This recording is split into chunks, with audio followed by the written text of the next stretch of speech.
ಗ್ರಾಮಕ್ಕೆ ಆಗಮಿಸಿದಂತ ಭಾರತೀಯ ಜನತಾ ಪಕ್ಷದ ನಾಯಕರಾದಂತ ಹಾಗೂ ಮಾಜಿ ಶಾಸಕರಾದಂತ ದೊಡ್ಡನಗೌಡರವರೇ, ಭಾರತೀಯ ಜನತಾ ಪಕ್ಷದ ಕುಷ್ಟಗಿ ತಾಲೂಕಿನ ಅಧ್ಯಕ್ಷರಾದಂತ ಬಸವರಾಜ ಹೆಳೂರವರೇ, ಮಲ್ಲಣ್ಣ ಪಲ್ಲೆದವರೇ, ಉಮೇಶ್ ಯಾದವ್ ಅವರೇ, ವೇದಿಕೆ ಮೇಲೆ ಆಸೀನರಾಗಿರ್ತಕ್ಕಂಥ ಎಲ್ಲ ಭಾರತೀಯ ಜನತಾ ಪಕ್ಷದ ನಾಯಕರೇ, ವೆಂಕಟಾಪುರ ಗ್ರಾಮದ ಯುವಕರೇ ಹಾಗೂ ಮಿತ್ರರೇ, ಇವತ್ತಿನ ದಿವಸ ಚುನಾವಣೆ ಘೋಷಣೆ ಆಗಿದೆ. ಮೇ 10ನೇ ತಾರೀಕಿಗೆ ನೀವು ಭವಿಷ್ಯ ಬರಿತಾ ಇದ್ದೀರಿ. ದೊಡ್ಡನಗೌಡ ಪಾಟೀಲ್ ಅವರ ಭವಿಷ್ಯ ನೀವು ಬರಿತಾ ಇದ್ದೀರಿ.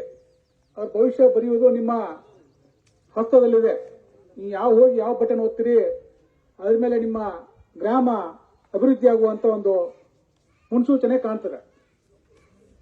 ಇವತ್ತು ದಿವಸ ನೀವು ನೋಡಿದಿರಿ, ಕಳೆದ 5 ವರ್ಷದಿಂದ ನೀವೇನು ಹಿಂದೆ ಆರಿಸಿ ಕಳಿಸಿದಿರಿ, ಅವ್ರು ಯಾವ ರೀತಿ ಕೆಲಸ ಮಾಡಿದ್ದಾರೆ, ಯಾವ ರೀತಿ ನಡ್ಕೊಂಡಿದ್ದಾರೆ, ಯಾವ ರೀತಿ ಬರೀ ಟೆಂಡರು ಕಾಂಟ್ರಾಕ್ಟು ಅಂತ ಹೇಳ್ತಾ ಇದ್ದಾರೆ, ಅದೊಂದು ಅಭ್ಯಾಸವನ್ನು ಮಾಡಿದಿರಿ.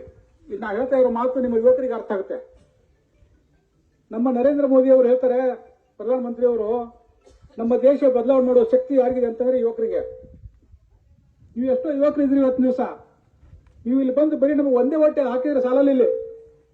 ನಿಮ್ಮಲ್ಲಿ ಇರ್ತಕ್ಕಂಥ ಸಂಪರ್ಕದಲ್ಲಿ ಇರ್ತಕ್ಕಂಥ ನಿಮ್ಮ ಗೆಳೆಯರು, ನಿಮ್ಮ ಕುಟುಂಬದವರು, ನಿಮ್ಮಲ್ಲಿ ಇರ್ತಕ್ಕಂಥ ಎಲ್ಲ ಆಜುಬಾಜಿನಲ್ಲಿ ಇರ್ತಕ್ಕಂಥ ಸ್ನೇಹಿತರು ಎಲ್ಲರೂ ಸೇರಿ ಅವರ ಮನಸ್ಸನ್ನು ಪರಿವರ್ತನೆ ಮಾಡಿ ಭಾರತೀಯ ಜನತಾ ಪಕ್ಷಕ್ಕೆ ವೋಟ್ ಹಾಕುವಂತ ಒಂದು ನಿರ್ಣಯ ನೀವು ಮಾಡಬೇಕಾಗುತ್ತೆ.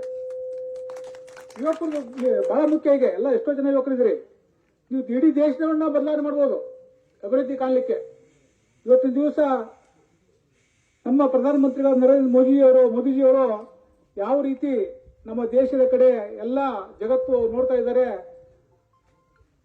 ಯಾಕೆ ನೋಡ್ತಾ ಇದ್ದಾರೆ ಅಂತಂದ್ರೆ ಅಭಿವೃದ್ಧಿ ನಾವು ಯಾವ ರೀತಿ ಮಾಡಿದ್ರೆ ಅಂತ ತಿಳ್ಕೊಂಡು ಅವರು ಬಂದಾಗ ಮೊನ್ನೆ ಹೇಳಿದ್ರು.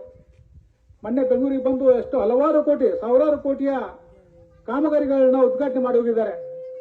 ಅದು ಇವತ್ತಿನ ದಿವಸ ಬೆಂಗಳೂರು ಮೈಸೂರು ರಸ್ತೆ ಇರುವುದು, ಅಥವಾ ವಿಮಾನ ತಯಾರು ಮಾಡುವಂತ ಒಂದು ಕಾರ್ಖಾನೆ ಇರ್ಬೋದು, ಹೆಲಿಕಾಪ್ಟರ್ ತಯಾರು ಮಾಡುವಂತ ಒಂದು ಕಾರ್ಖಾನೆ ಇರ್ಬೋದು, ಇಂಥ ಎಲ್ಲ ಆಧುನಿಕ ಫ್ಯಾಕ್ಟರಿಗಳನ್ನ ಇಲ್ಲಿ ಇವತ್ತು ದಿವಸ ನಮ್ಮ ಕರ್ನಾಟಕದಲ್ಲಿ ಹಾಕ್ಲಿಕ್ಕೆ ಅವರು ಕೂಡ ಎಲ್ಲ ವ್ಯವಸ್ಥೆ ಮಾಡಿದ್ದಾರೆ. ಅದಕ್ಕೆ ಯುವಕರು ಮನಸ್ಸು ಮಾಡಿದ್ರೆ ಏನ್ ಬೇಕಾದ್ರೆ ಸಾಧ್ಯ. ಏನ್ ಬೇಕಾದ್ರೆ ಸಾಧ್ಯ ಅಂತಂದ್ರೆ, ನೀವು ನಿಮ್ಮ ಮನೆಗೆ ಹೋಗ್ತೀರಾ, ನಿಮ್ ತಂದೆ ತಾಯಿ ಇರ್ತಾರೆ, ನಿಮ್ ತಾಯಿಗೆ ಹೇಳ್ತಾರೆ, ಯವ್ವ ನೋಡ್ಬೇಕು, ಈಗ ಮೋದಿ ಬಹಳ ಕೆಲಸ ಮಾಡಿದ್ದಾರೆ, ನೀವು ಎಲ್ಲ ಓಟ್ ಅಲ್ಲಿ ಹಾಕ್ಬೇಕು, ನೀವು ಬರೀ ಹಳಿ ಇದ್ರದ ತಲೆಯಲ್ಲಿ ಇಟ್ಕೊಂಡು ಕಾಂಗ್ರೆಸ್ ಅಂತ ಹೇಳಬೇಡಿ ಅಂತ ತಿಳ್ಕೊಂಡು ಯುವಕರು ಹೋಗಿ ಮನೇಲಿ ಹೇಳ್ಬೇಕು. ಯಾಕಂದ್ರೆ ತಂದೆ ತಾಯಿಯವರು ಹಳೆ ಕಾಲದ ಮಂದಿ. ನಾವು ಹೋಗಿ ಹೇಳಿ ಇಲ್ಲಪ್ಪ ಇಂದ್ರಮ್ಮ ಅಂತ ಹೇಳ್ತಾ ಇದ್ರು. ಆದ್ರೆ ಇವತ್ತಿನ ಬಹಳ ಬದಲಾವಣೆ ಆಗಿದೆ. ಈ ಯಾವ ರೀತಿ ನಾವು ಜಗತ್ತು ಹೆಂಗಿದೆ ಅಂತಂದ್ರೆ ಇವತ್ತಿನ ದಿವಸ ಬದಲಾವಣೆ ಬಯಸುತ್ತೆ. ನೀವೆಲ್ಲೇ ಹೋಗ್ರಿ, ನೀವು ಮನೆಗೆ ಹೋದ ತಕ್ಷಣ ನೀವು ಬಣ್ಣ ಬಡಿತೀರಪ್ಪ, ವರ್ಷಕ್ಕೊಮ್ಮೆ ಯಾಕೆ ಬಣ್ಣ ಬಡಿತೀರಿ? ಬದಲಾವಣೆ ಆಗ್ಲಿ, ನಾವು ಒಳ್ಳೆ ಮನೆಯಲ್ಲಿ ನಾವು ಇರಬೇಕು, ಶಾಂತಿ ಇರಬೇಕು, ನೆಮ್ಮದಿ ಇರಬೇಕು ಅಂತ ಒಂದು ಭಾವನೆ ನಿಮ್ಮ ಯುವಕರಲ್ಲಿ ಬರ್ತದೆ.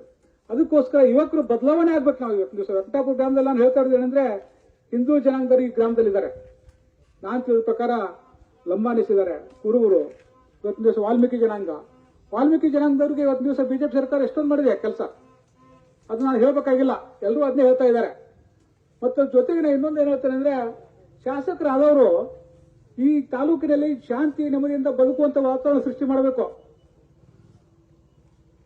ಪ್ರಜೆಗಳು ಶಾಂತಿ ಮತ್ತು ನೆಮ್ಮದಿಯಿಂದ ಇರಬೇಕು. ಇವತ್ತಿನ ದಿವಸ ಜಾತಿ ಮಧ್ಯೆ ಜಗಳ, ಜಾತಿ ಮಧ್ಯೆ ಒಡಕು ಮತ್ತು ನೆಮ್ಮದಿ ಇರ್ಲಾರ್ದಂಗ ಮಾಡುವಂತ ಶಾಸಕರಿದ್ರೆ ನೀವು ತಗೊಂಡು ಏನ್ ಮಾಡ್ತಾರೆ? ಇವತ್ತಿನ ದಿವಸ ಹೇಳ್ತಾ ಇದ್ರು, ನಮ್ಮ ಭಾರತೀಯ ಜನತಾ ಪಕ್ಷ ರಾಮರಾಜ್ಯ ಕಟ್ತೀವಿ ನಾವು ಭಾರತ ದೇಶದಲ್ಲಿ, ರಾಮರಾಜ್ಯದಂಗ್ ಮಾಡ್ತೀವಿ ಅಂತ. ರಾಮರಾಜ್ಯ ಅಂತ ಯಾಕೆ ಹೇಳ್ತಾರೆ? ರಾಮರಾಜ್ಯ ಅಂತಂದ್ರೆ ಬರೀ ಇವತ್ತಿನ ದಿವಸ ಲೂಟಿ ಮಾಡಿ ತಗೊಂಡು ಹೋಗುವಂತ ಇದು ಅಲ್ಲ. ರಾಮರಾಜ್ಯ ಅಂತಂದ್ರೆ ನೀವೆಲ್ಲ ಅಕ್ಕ ತಂಗಿಯರು, ಅಣ್ಣ ತಮ್ಮಂದಿರಂಗ ಬಾಳೆ ಮಾಡಬೇಕು, ಶಾಂತಿಯಿಂದ ನೆಮ್ಮದಿಯಿಂದ ಇರಬೇಕು. ರಾಮನ ರಾಜ್ಯ ಹೆಂಗಿತ್ತು ಅವತ್ತಿನ ದಿವಸ?